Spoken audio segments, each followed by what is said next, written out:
Millionaire sees her black employee humiliated on a blind date for just $5. And her life changes. It was a cold December night in Manhattan when Victoria Sterling, 31, entered Le Bernardin, one of New York's most exclusive restaurants. As CEO of Sterling Enterprises, an empire that spanned fashion to real estate, Victoria was accustomed to luxury. She owned penthouses in Manhattan, homes in Los Angeles and Miami, cars that cost more than entire houses, and jewelry worth millions. That night, she was dining with Japanese investors to discuss the acquisition of a luxury hotel chain. Around her, waiters moved discreetly, serving dishes that were true works of art. The atmosphere was refined, the conversations hushed, the kind of place where each table cost more than most people's monthly salary. But Victoria felt empty. At 31, she had everything money could buy, except something real, something genuine. Her life was a succession of business meetings, empty social events, and superficial relationships with men interested only in her fortune. That's when she saw him. In the opposite corner of the restaurant, sitting at a table for two, was Marcus Johnson. The recognition was immediate. This 34-year-old black man had been working as a house manager at her mansion on the Upper East Side for 4 years. Tall with an elegant bearing and kind eyes, Marcus had always been the perfect employee, punctual, efficient, discreet. He took care of her home with an attention to detail she admired, but she had never thought of him as a person, just as part of the machinery that kept her life running smoothly. Marcus was visibly nervous, adjusting his tie repeatedly. He wore a suit that, while not expensive, gave him a natural elegance. He checked his watch constantly and smiled politely at the woman in front of him. The woman, blonde, tanned, and clearly well-dressed in designer clothes, seemed completely uninterested. She spent more time on her phone than talking, ordered the most expensive dishes without even looking at the menu, and treated the waiters with arrogance. Victoria noticed that Marcus was trying to keep the conversation going, asking questions and showing genuine interest, but the woman responded in monosyllables while scrolling through social media.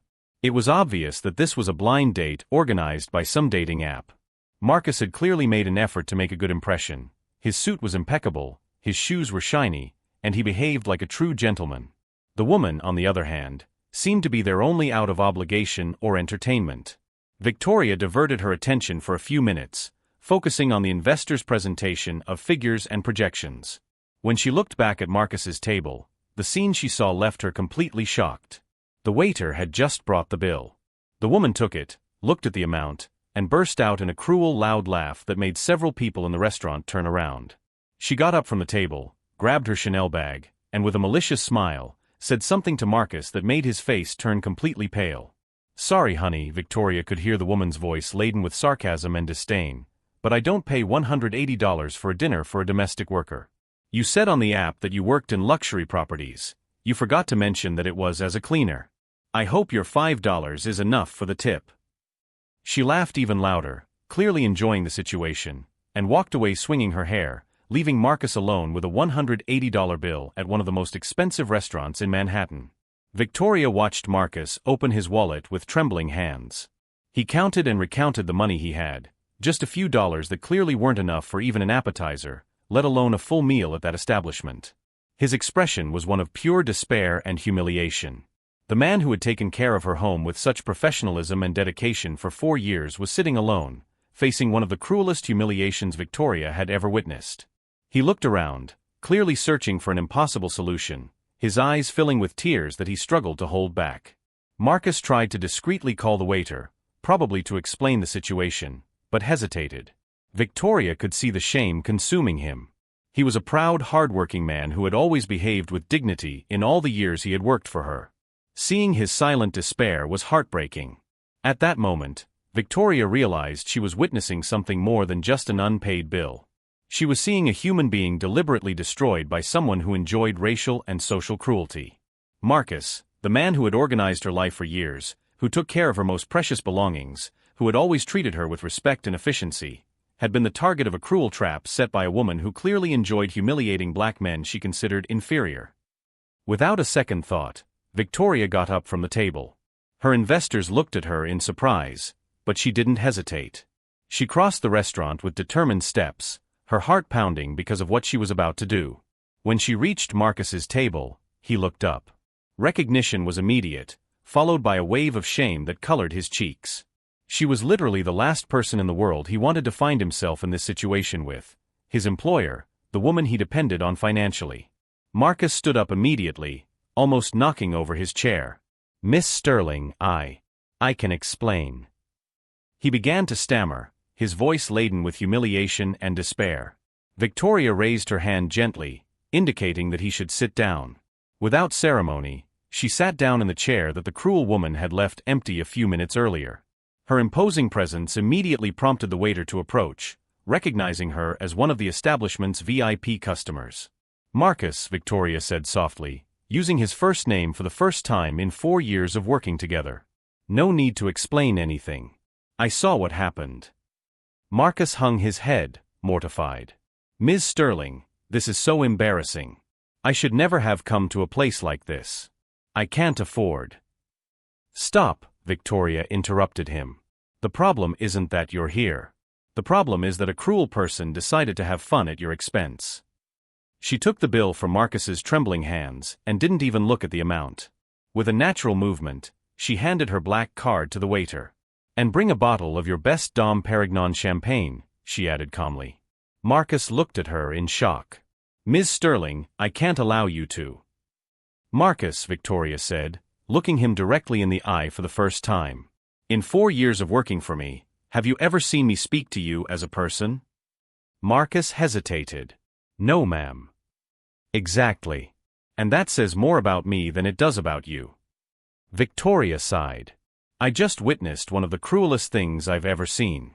A woman deliberately humiliated you in a way that no one deserves. And I realize that even though you've been working in my house for 4 years, I know absolutely nothing about who you really are." The waiter returned with the champagne and 2 glasses. Victoria poured one for Marcus, who still seemed to be in shock. "Today, I am not your employer, and you are not my employee. We are just 2 people sharing a table. I want to get to know Marcus Johnson, the person." Marcus took the glass with still trembling hands. I don't know what to say, Mrs. Sterling. How about you start by telling me about this date? How did you meet this person?" Marcus took a deep breath.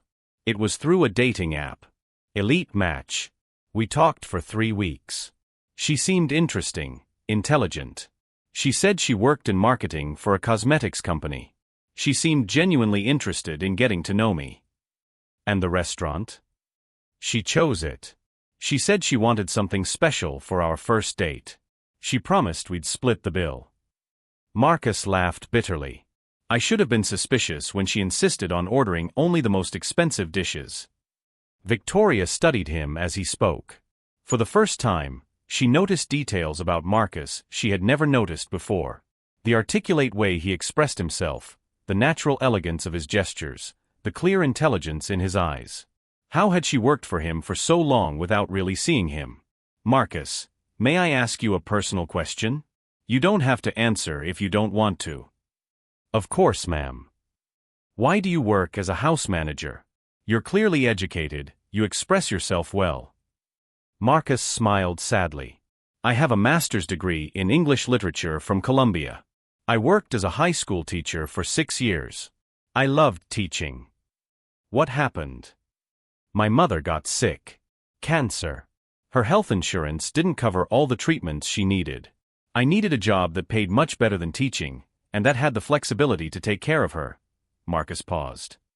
"Domestic work in high-end homes pays well, and I could adjust my schedule to her doctor's appointments."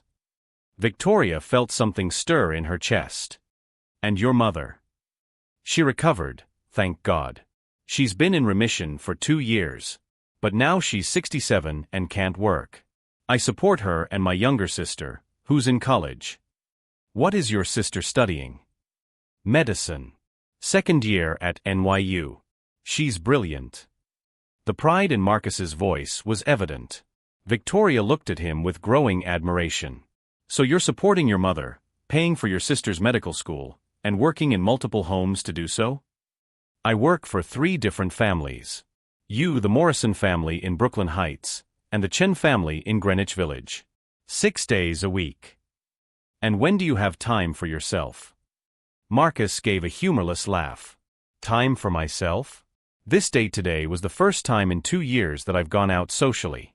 That's why I was so nervous. Victoria was silent for a moment, processing this information. The man in front of her wasn't just an efficient employee. He was someone who had sacrificed his own dreams to take care of his family, who worked tirelessly to give opportunities to others, who maintained his dignity despite difficult circumstances. Marcus, may I ask about your dreams? If you could do anything, what would it be?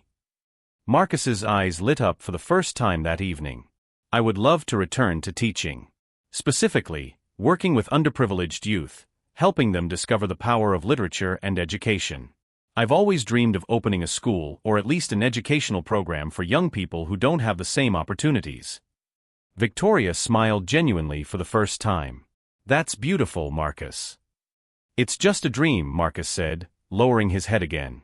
The reality is that I need to keep doing what I do to support my family. What if I told you that maybe it doesn't have to be just a dream?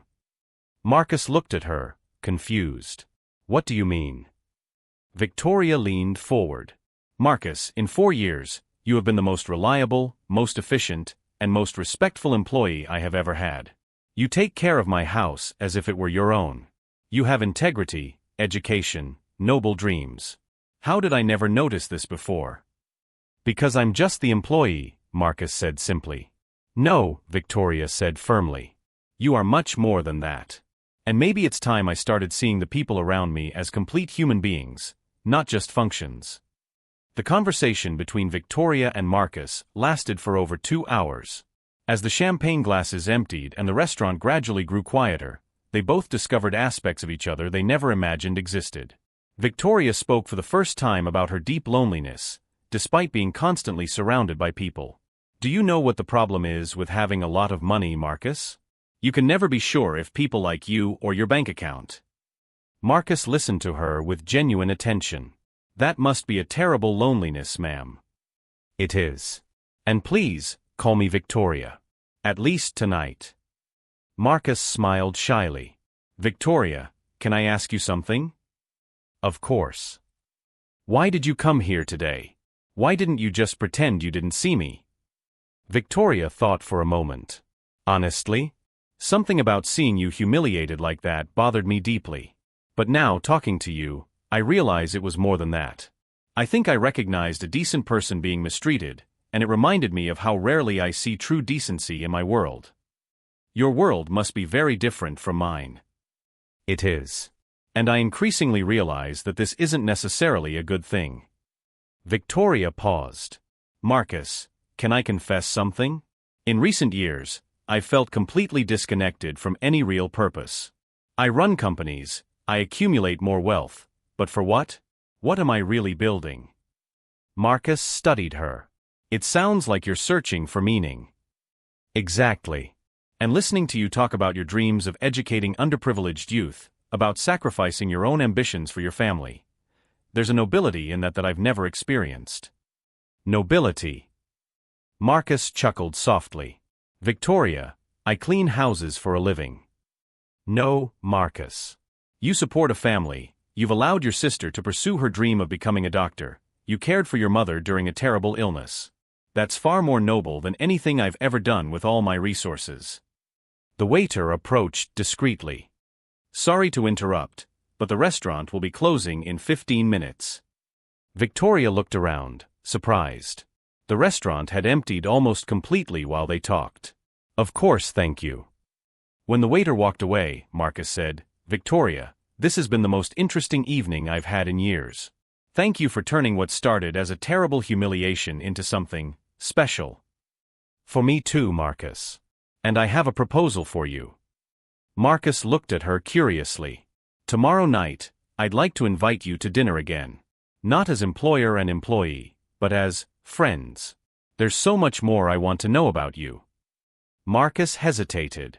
Victoria, wouldn't that be inappropriate? Why not? We're two adults who've discovered they can have an interesting conversation. Besides, Victoria smiled mischievously, I have a business proposal that might interest you. Business proposal? You mentioned your dream of working in education for underprivileged youth. It just so happens that I have resources to invest in social causes, and I need someone with your passion and knowledge to develop a project. Marcus's eyes widened. Are you serious? Absolutely. But first, I want to learn more about your ideas, your vision. And I want you to get to know me too, not the CEO but the person. Marcus was silent for a moment, clearly processing the proposal. Victoria, that would completely change the dynamic between us. Are you sure?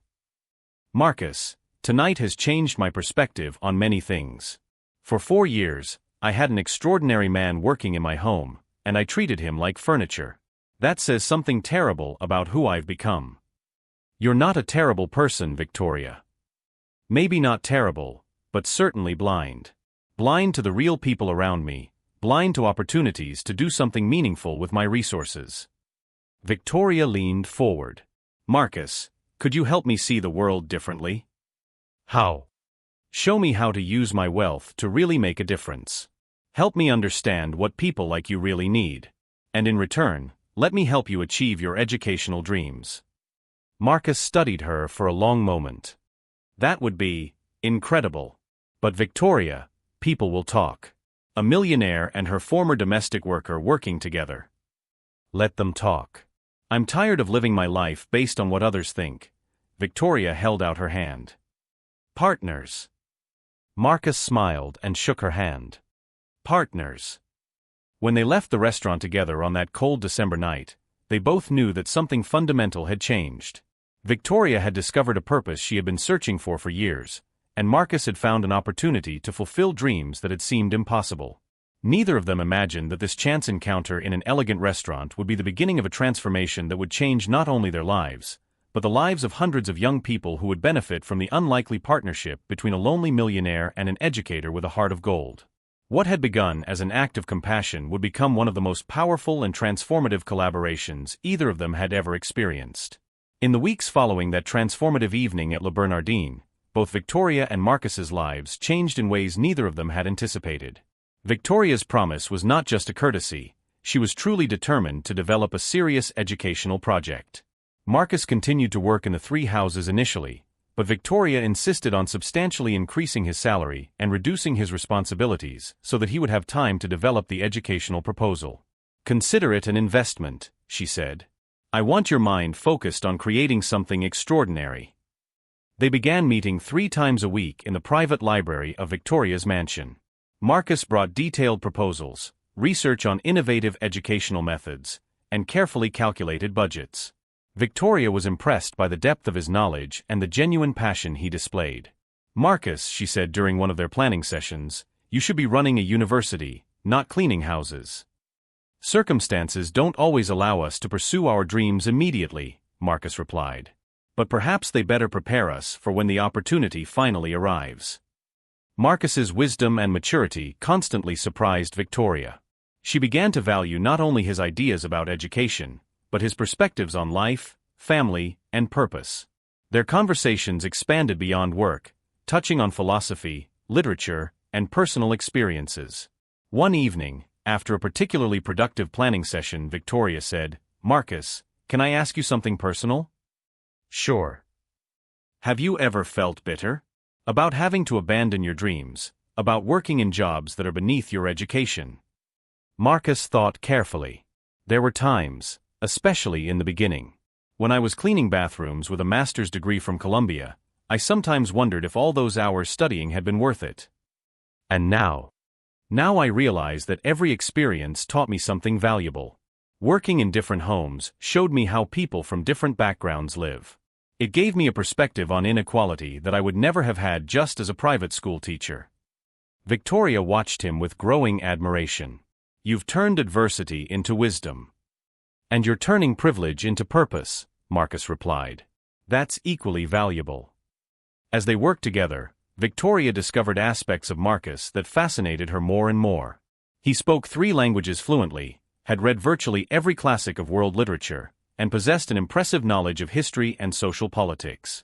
More importantly, he had a natural empathy and an ability to connect complex concepts in simple and accessible ways. Marcus, Victoria said one evening, have you ever considered that maybe our partnership could be more than just a project? Marcus looked at her curiously. What do you mean? I mean, You and I work incredibly well together. Our skills complement each other. You have the passion and educational knowledge. I have the resources and business connections. How about we formalize this? Formalize how? A true business partnership. Not just you working for me, but us working together as equals. Marcus was silent for a moment. Victoria, that's generous, but... It's not generosity, Marcus. It's recognition. You've brought more value to this project in 3 weeks than many expensive consultants have brought in years. Victoria's proposal was concrete. They would form an educational foundation with co-directorship. Marcus would be responsible for curriculum development and implementation, Victoria for financing and business operations. Profits would be split evenly, and both would have equal decision-making power. That would mean you would no longer be my domestic employee, Victoria clarified. You would be my business partner. Marcus was visibly moved. Victoria, that would completely change my life. I hope it does. For the better. But there were complications that they both recognized. The difference in wealth between them was astronomical. Victoria could invest millions without batting an eye, while Marcus still shared a small apartment in Queens with his mother and sister. Marcus, Victoria said one evening, there's something I need to address. If we're going to be true partners, you'll need to move in certain social circles. Fundraising events, dinners with potential donors, presentations to philanthropic boards. I'm aware of that, Marcus replied. And honestly, it makes me nervous. Why? Because I know how people in those circles will see me. A black man from a humble background who made it, because he was adopted by a generous white millionaire. Victoria frowned. Is that how you see our partnership? No, Marcus said quickly. But I know that's how others will see it. Victoria leaned forward. Marcus, let me be very clear about something. When I introduce you at these events, it will be as Marcus Johnson, my business partner and one of the most brilliant educators I have ever met. Anyone who has a problem with that can leave the room. The determination in Victoria's voice reassured Marcus, but he still had concerns. What if it damages your social reputation? Then I'll find out who my real friends are, Victoria replied without hesitation. At that moment, Marcus realized that Victoria had changed as much as he had in the last few weeks. The cold, distant woman he had known as his employer had transformed into someone passionate, determined, and genuinely concerned with social justice. Victoria, Marcus said softly, thank you for seeing me as a whole person. Thank you for showing me what really matters, she replied. When they left the library that night, they both carried partnership agreements that would change their lives forever. But more important than the legal documents was the mutual trust and respect they had developed. What had begun as an act of compassion in a restaurant had blossomed into a partnership that combined passion, purpose, and resources in a way that could transform education for underserved youth across New York City.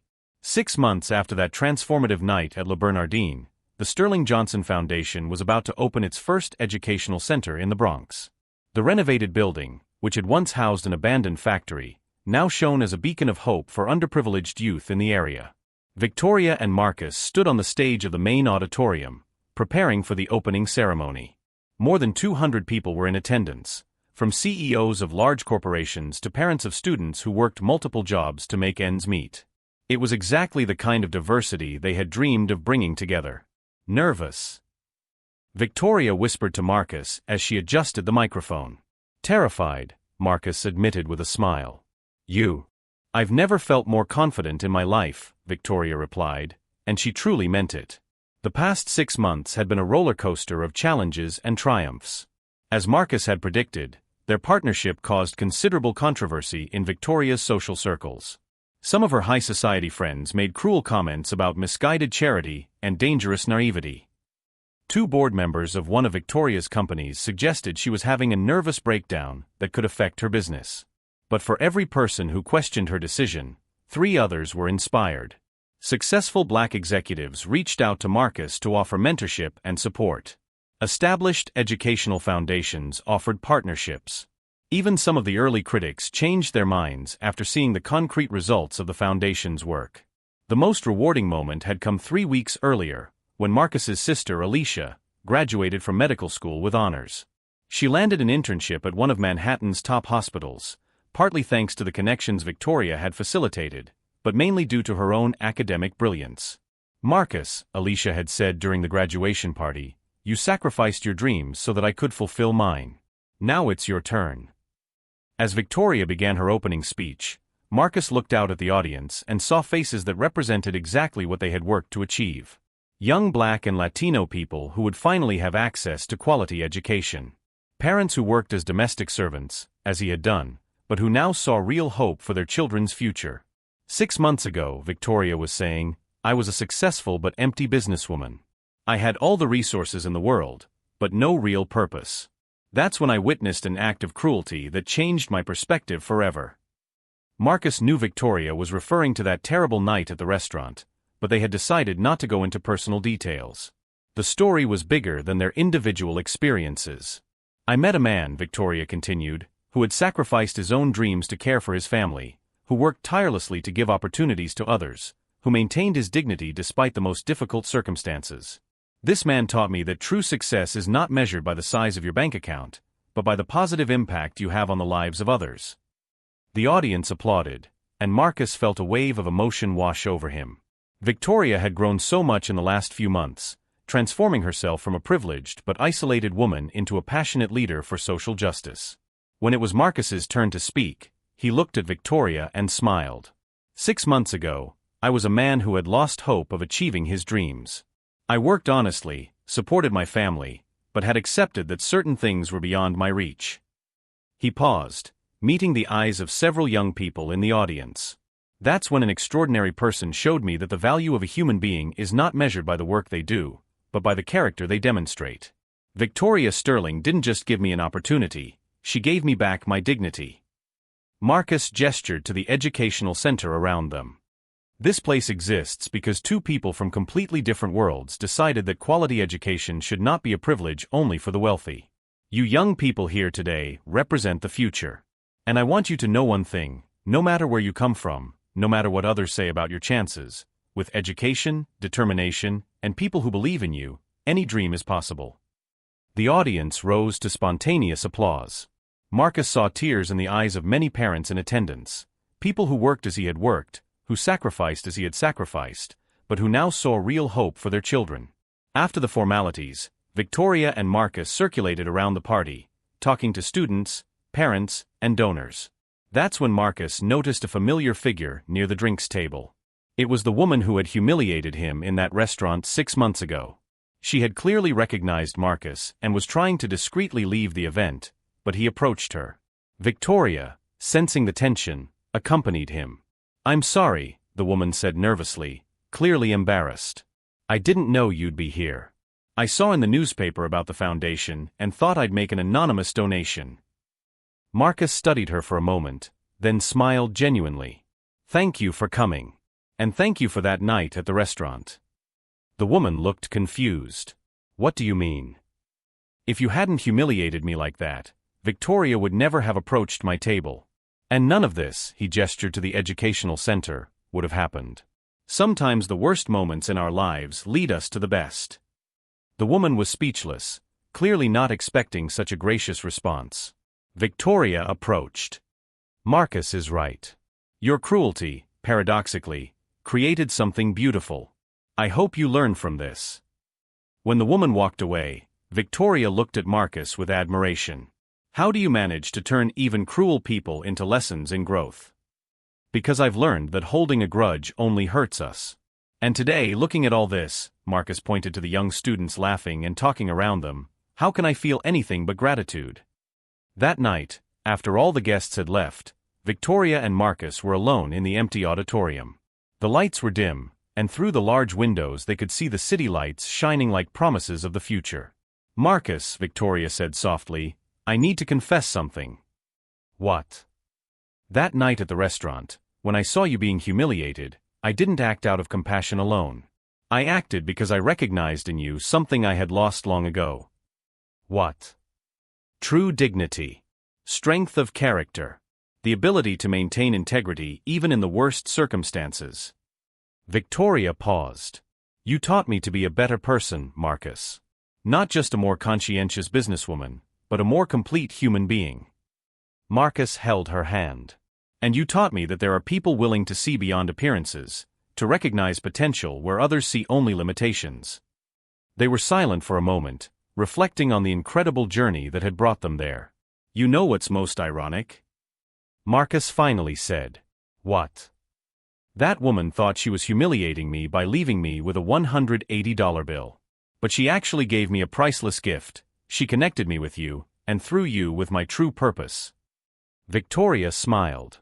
And she gave me the gift of finally finding real meaning in my wealth. When they left the education center that night, they both knew they had created something that would last far beyond their own lifetimes. Hundreds of young people would have opportunities that otherwise would never have existed. Entire families would rise out of poverty through education. And it had all started with a simple act of human compassion in a moment of cruelty. Victoria and Marcus's story proved that sometimes our worst moments can become catalysts for our greatest triumphs, and that when people of goodwill come together across social divides, they can move mountains and change destinies. The love that grew between them was not just romantic, it was a love for human potential, for justice, for the possibility of a world where opportunities are not determined by the circumstances of birth, but by strength of character and determination to grow. And so, what began as a humiliating encounter in a Manhattan restaurant turned into one of the most powerful and transformative partnerships New York had ever seen, proving that sometimes the most unlikely encounters produce the most extraordinary results.